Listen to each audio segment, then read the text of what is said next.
এদিকে বাংলাদেশে নিযুক্ত চীনের রাষ্ট্রদূত বলেছেন, জনগণের মধ্যে আদান প্রদান বৃদ্ধি, সহযোগিতার ঐকমত্য সুসংহত করা, ঐতিহ্যবাহী বন্ধুত্বকে আরও গভীর করা এবং একটি উন্নত নতুন ভবিষ্যৎ গড়তে হাতে হাত মিলিয়ে কাজ করবে চীন ও বাংলাদেশ। গেল মঙ্গলবার সিএমজি বাংলাকে খ্রিস্টীয় নতুন বছর 2025কে স্বাগত জানিয়ে বিশেষ শুভেচ্ছা বার্তা দেন রাষ্ট্রদূত। সময় বয়ে যায়, নতুন অধ্যায় উন্মোচিত হয়।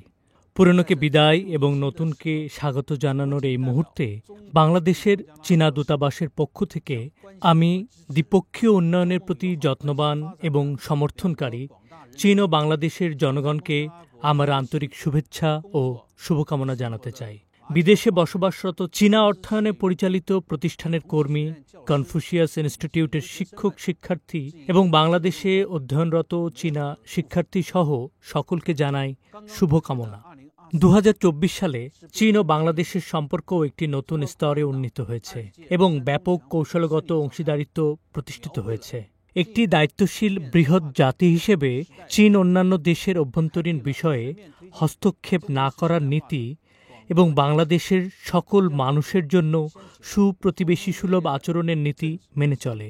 পারস্পরিক শ্রদ্ধা, সমতা এবং পারস্পরিক সুবিধার সাথে আমাদের দুদেশ এক রাষ্ট্রের সঙ্গে অন্য রাষ্ট্রের সম্পর্কের একটি মডেল তৈরি করেছে। আমরা 2025 সালের দিকে দৃষ্টি নিবদ্ধ করেছি। আমরা চীন ও বাংলাদেশের মধ্যে কূটনৈতিক সম্পর্ক প্রতিষ্ঠার 50তম বার্ষিকী এবং দুদেশের মধ্যে সম্পর্কের গুরুত্বপূর্ণ মাইল ফলক, জনগণের মধ্যে জনগণের বিনিময়ের বছর উদযাপন করব। আমরা চীন বাংলাদেশ সম্পর্কের উন্নয়ন এবং দুই জনগণের সর্বসম্মত প্রত্যাশার সাথে খাপ খাইয়ে নেব।